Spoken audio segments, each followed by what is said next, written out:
Hey, what's up? Dean's here, Performance, and we are down at the shop again. I mean, that's pretty much where we always are, but we're still plugging away the Bobby Boucher 2J Mustang. So yesterday I got a lot done in a rush, kind of limited time, but I cut out all of the radiator mounts, fuel cell mount, bars, whatever you want to call them. They're not really mounts, they were just bars kind of crappily welded in. So you could see there was those two bars that ran to the back, and then there were two more that were on top that ran to the back. So it's actually those two, like J-bar hook, J whatever, two bars, bent bars there. And they were not welded on very good at all. You can kind of see right there the weld basically broke off the tubing just by cutting a little bit across the top and the side. We were able to break it right off. The whole weld and everything came off. Same with this one. A bunch of popcorn put on there, was not held good. The back, on the other hand, was what I TIG welded, and that was a nightmare. We ended up having to kind of cut across the bar and then cut the tab off. So it was a little bit harder, but we got it done. So what I did with the radiator, I shifted the radiator to the driver's side, basically used the frame rail, and I drilled and tapped in 1/4 20 bolts right off the flange that's already welded onto the radiator, and that kind of worked out perfect. And then I took one of the bars that I cut off and welded it into the back, bolted the tab. You can't really see it now because the training cooler is there, but there's two bolts. They're in there, right there. Can't really see it, but, and then I built a little tab, I made a tab, come down and attach it to the bar. Let me shut that compressor off. Hold on. Okay, sorry about that. Compressor leaks, so it turns on quite often. But I built that, I made the tab so that that bar stays kind of straight. And then the transmission cooler, I drilled and tapped it into the rear bar. And then across the front, I cut a piece of flat stock, welded it on this side, welded it into the unibody, bolted the front of the training cooler in. The lines are on, but they're not good lines. They're just lines he had. So you can see how this was a kink at one point, and the braid is frayed away. Again, you can see the tape inside the fitting, so that's not good. That's what tends to push the line out of the fittings a lot of time, is that tape. It doesn't let that nut side grip onto the line as good as it's supposed to. So sometimes they will have a tendency to push out, or the tape makes the line bigger and you'll actually threading that nut onto the line or pushing it on will actually mess up the line. And then we have a little temporary fix where the line blew out and he did a barb fitting with some hose clamps. So that's a big no-no. In my opinion, hose clamps should never, ever, ever be used on transmission lines. A quick fix is fine. If you just need to get somewhere, you know, real quick, whatever. But it shouldn't ever stay like that. And then the 245s up here, again, you can see the tape in the top fitting, and yep, I cut a big old hole in the floor.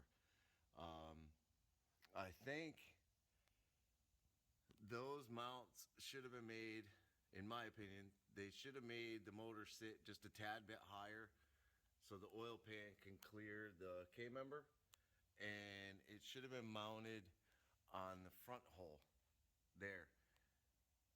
You can kind of see it on the front hole there. That would have gave them 2.5 inches more clearance at the floor pan.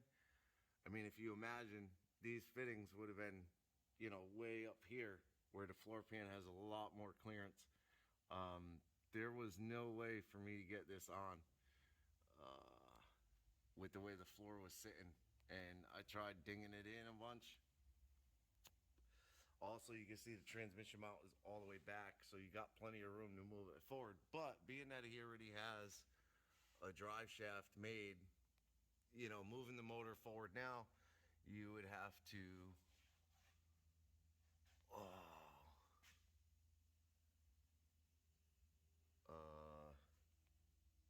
I just kind of noticed that for the first time. Those welds, so they're really cold for aluminum welds. The top one's okay.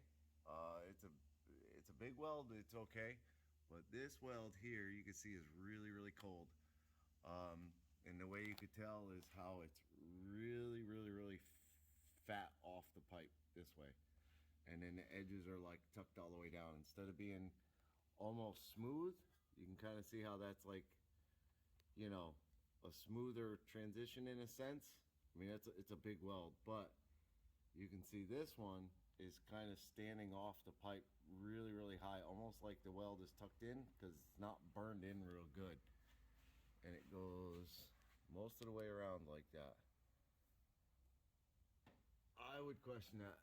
This is a normal, pretty normal aluminum weld on a drive shaft. This one here.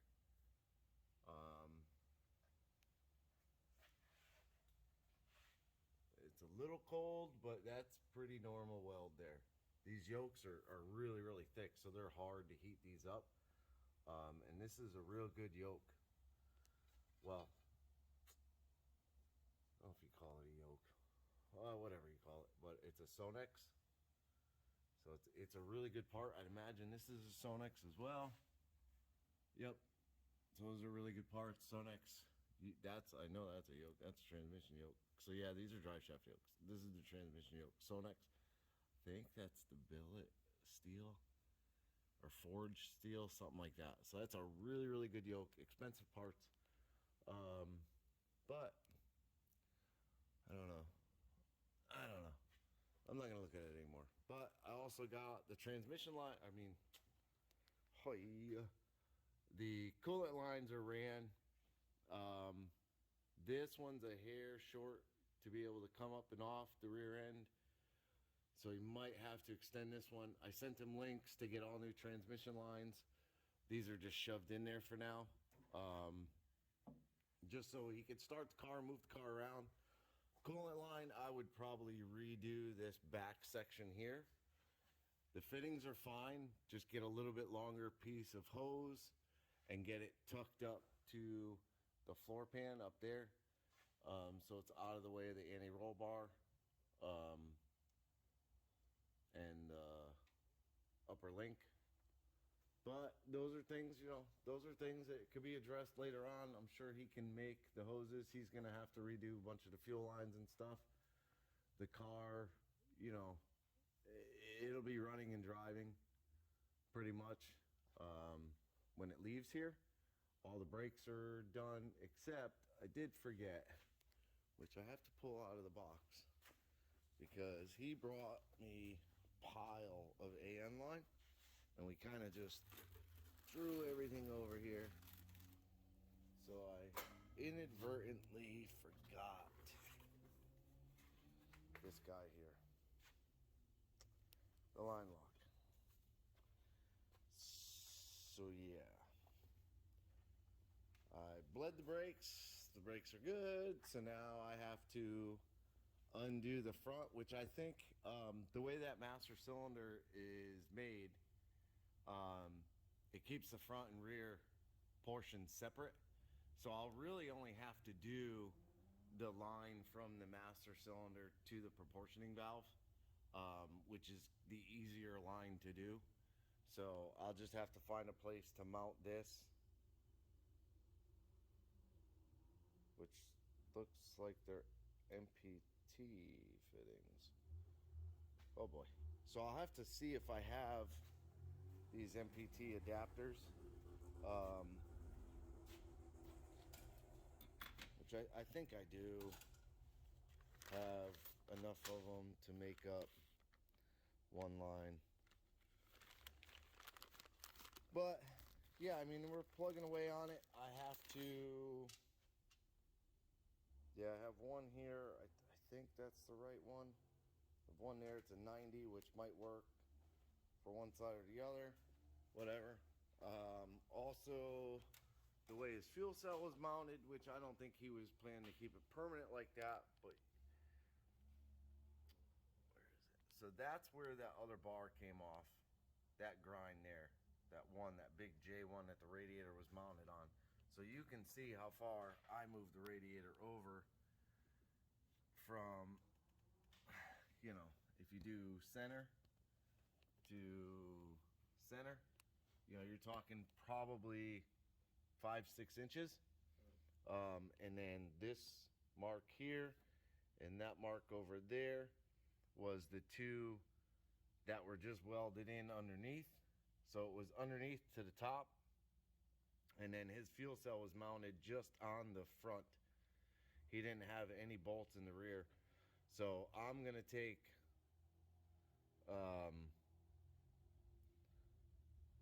not really sure. I have some 3/8 flat stock. Looks like I have a little bit of 1-inch square tube. So I'm probably going to, not sure. I might take square tube and like do long bolts to act like studs, so his fuel sets on it like studs. But you can see a trunk opening on an LX is not very big. So depending on his fuel cell, if we can lift it up and set it down on, you know, I might just do nut and bolt, which I'd have to drop the radiator to get the nuts on it. So that's kind of why I'm thinking do it like a stud, like weld the bolts into the bottom of the tube, and then you just drop the fuel cell, put the 4 nuts on it. But that's the only thing really left to do on the car, other than the line lock. And then, yeah, I mean, that's pretty much it. I also told him, try not to fall off the ladder. I also told him bring the links and the tabs for the anti-roll bar. We could just get them burned down real quick. Those are super easy to do. So yeah, I'm gonna get to work on the line lock, and then I'll get that done today. The downpipe over here, I got it down and under the car and then turned to come toward the back. And then I start questioning in my head, like, oh, you know, the fender, I don't know where the fender sits, because he has a one-piece fiberglass front end for this car. I don't know if the fender sits below the rocker panel body line. I'd imagine it doesn't, but you never know. Imagine if I kept the downpipe below the pinch weld here, it would clear the fender. If he needed to notch the fender, I don't think that's a big deal. I might bring it out kind of near the tire, but there again, like, you know, does it hit the fender? Also, what I would like to do is once the downpipe is like, I have it right here right now. I'd almost like to do the V-band here and then do like the tip as a separate section. That way he can pop the tip off and then pull the downpipe out, because I'm not sure if I'm going to be able to get a whole downpipe in. I kind of think I can, but then again, once you put it all together and you're like, oh crap, I can't get it in, you got to cut it and put a V-band somewhere anyways. So I might just leave off right where I have it for now. And then I'll add in, I have to add in to get these, but I wanted to keep them away from the floor. While I cut the floor and got the transmission lines in, but now that I got all that done, I can put the floor back. Maybe like normally what I do is I keep a bar across and then I'll bang it over, and what that'll do is like fold it over a little bit, and then if there's a little bit of a gap, I could either bang the floor pan out to the gap, or I can cut that off and figure out a way to make something kind of removable for that cutout right there. Flatten out the rest of the floor pan, how it has like all these waves in it. We can flatten that out, and then that piece can attach with, you know, like nut certs or something in a gasket, just so that if ever he needs to access those lines, you literally, like, it's super easy. Let me see if I can see it. Yeah.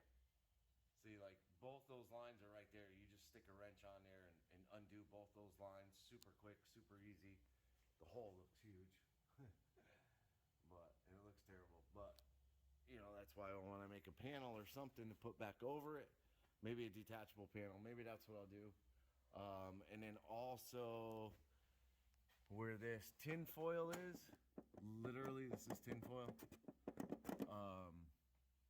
Well, not quite tin foil. It's like flashing or something. I don't know. It's garbage. I'll most likely take that off, and I will put a piece of tin over it. I'm not too worried about like filling the hole because there's bolt holes and stuff. So I'll cut a piece of tin. Let me let the car down real quick.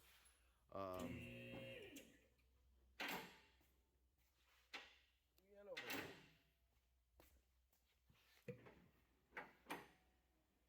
It's gonna hit my ladder, of course.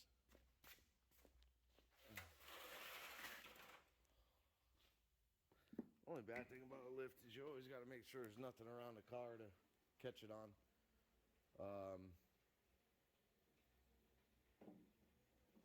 Okay.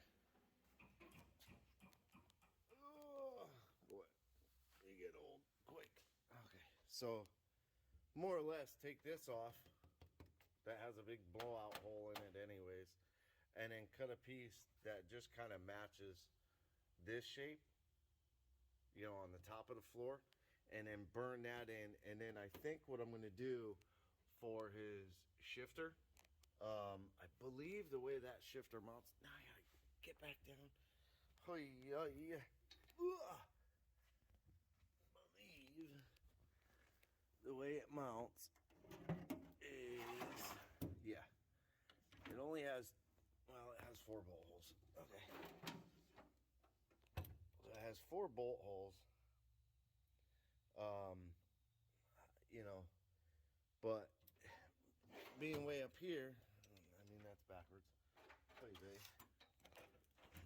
Up here, like this, is too far forward. You know, so it needs, oh, you daggone shifter. Stay. So you got to kind of sit in it and, oh boy, try not to fall. You got to kind of sit in the car and get a feel for where you want the shifter. But it's going to be positioned farther back, you know, because you want to be able to reach it while you're strapped in and all that good stuff. I don't know that that's the seat he's going to run. Says Corbeau, but I don't know if he plans to switch it to a Kirky. So that might be something, might be jumping ahead on. But I can get the plate mounted, get the hole in it, feed the cable through, and kind of get it on the transmission for now. And then he's planning bringing the car back February, I think. Believe that's what he said. So if he does that, then we can, you know, have him sit in the car and figure out the placement on the shifter. And what I would like to do is take some of that 3/8 bar stock I have, drill it, basically weld it into the floor. Like in my head, I have it imagined, weld it flush to here, right along the front, and right along the front here, and then basically drill the bolt pattern for the shifter and thread into the 3/8 plate. And then literally there's no nut to put under the car. You just thread the bolt down into the 3/8 plate, and it holds the shifter nice and tight because it'll be welded into the floor. That's kind of what's in my head to do that.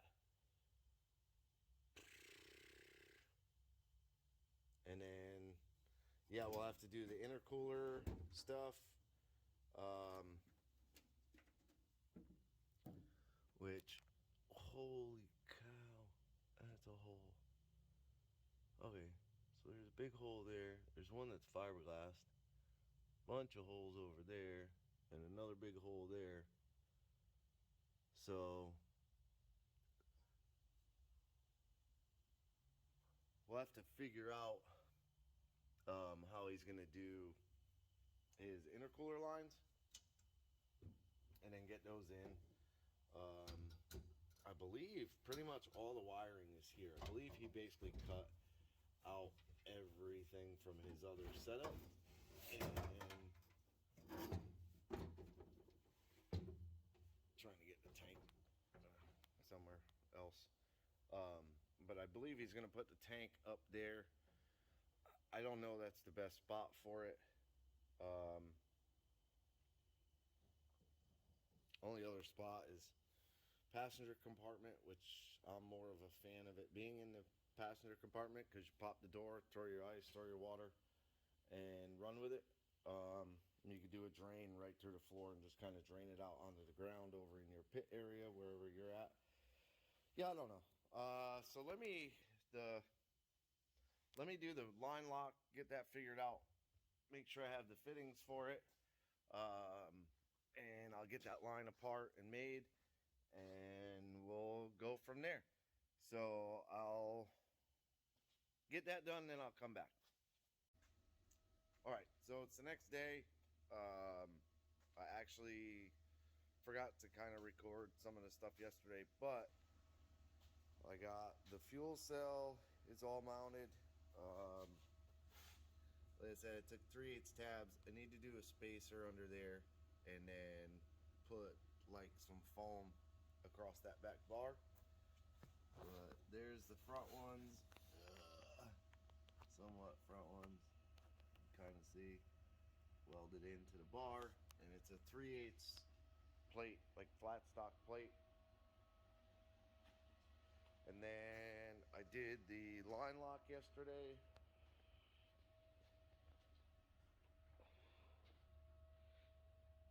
So I mounted it on the strut tower there, and then this front feed, basically, I took off of the proportioning valve and just kind of recurved it to go into the inlet of the line lock, and then I remade the line coming out. It's really tight spot, so it's hard for me to make a tight bend and a tight bend and then flare it.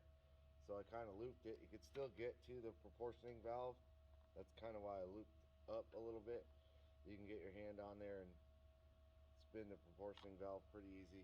So that's not an issue. I rebled the brakes out. Finished the downpipe as much as I can. Like I said, I want to do like a V-band. Where is it? There it is. So I want to do a V-band, maybe up a little bit higher than that or right around there. And I want to try to not get it too low to the ground. You can see it's going to be the lowest thing, but I want to try and keep it as high as we can. And then this morning I came in and back and forth, back and forth. This is the panel that was on the floor. You can see it had the big punched out hole in it, but it's literally like a piece of, it's a piece of aluminum. I don't know what it's from, but it's paper thin, like 2 fingers you can fold this thing over in half. And it was just pop riveted to the floor, so I just ground the pop rivets off and knocked it out, pulled it out, whatever. And then I took a piece of tin and just kind of drew under the floor, and then drew a little bit smaller to where I had drawn, and then just burned it in. I wasn't going to go all the way around it, but then I thought, well, it's transmission fluid. If there's a leak, So my head always gets the best of me. So I ended up fully welding it in. So that's done. Now, the only thing left to do is that floor pan. Yeah. And I'm not really sure what I want to do. I want to make a removable panel. That's what I want to do. I'm just not 100% with all the curves and everything. I'm not fully sure, not 100% on how to make a removable panel that's sealed. Sealed enough to the point where I think it's safe. I believe in being safe. So that I have to look at. And then basically the car's ready to go back to Bobby. Oh, the other thing I did was the intake tube. I cut off that messed up piece that was put on, welded the hole shut, and then inside the tube I did grind it all back out. Aluminum welds will tend to sink into the tube a lot when you get a lot of heat put in them. See, they had one there too as well. So, you know, basically the same thing. What was funny though is as small as that piece was, that's a new sensor in there. That's actually 3/8 thread. The old sensor, well, I can show the piece. I think I still actually have the piece on the bench. Yeah. This is 1/4 inch MPT, and you can see, sort of, let's see if we can get it to focus. You can see the threads are pretty much gone. So I don't know that there was actual threads. I mean, they're down in the bottom there, but they're not 1/4 inch MPT threads. So I don't know where this piece came from. But the hole was actually huge. And then they filled it in, because you can kind of see, like, you don't need that big of a hole. And the hole comes all the way out. The tube was super thin out here where he had welded all the way around. But whatever, I got it done. Put the new sensor in. I plugged it in for him. I also plugged in his TPS. I don't know if he wants it plugged in, but tough shit. I plugged it in. The only thing he doesn't have is a wideband, which I don't know these Haltech units. They're too fancy for me. I would imagine you have a wideband sensor, but he didn't have it in. Maybe that's because the position of the downpipe or whatever. But now he can put his wideband in there and then feed it through whatever hole he wants to feed it through. And those holes will need to be patched up. I mean, he probably won't, because he's part of the shit show now. But I would definitely recommend him patching those holes. We still have intercooler lines to run, so he has to do that. But yeah, I mean, I'm gonna finish up this floor pan, and I'll finish up the video once I'm done with the floor pan. So for now, I'll jump back on that, and we'll finish off the video.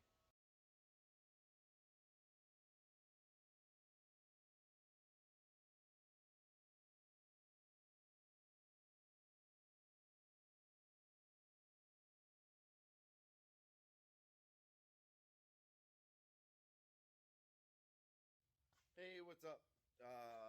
I forgot to record the last part of the Bobby 2J Mustang before it left. It left late last night on Sunday. So I'll put in a couple of pictures of what I did for the factory shift hole where the manual shifter sits, or comes through the floor. And then what I did for the floor, where I had to cut the access to the transmission lines. Basically, I folded it back in, welded probably half of it back down, cut the top section off, so it's probably 3.5 inches tall, 6 inches wide of an opening, to where you can get a wrench and get the fittings easily, and then you could actually get your hand in there and take the lines on and off.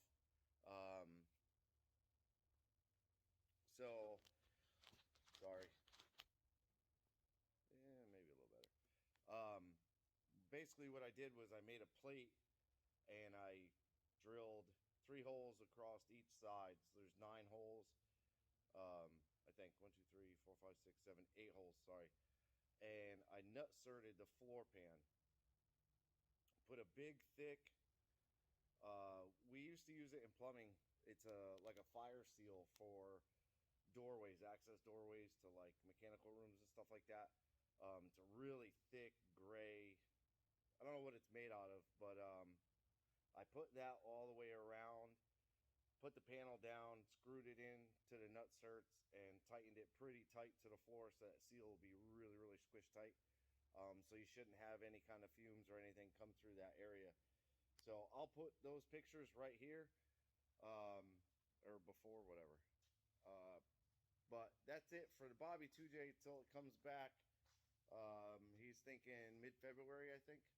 So stay tuned for the final videos on that, and then he'll have it at the track and he'll be running it.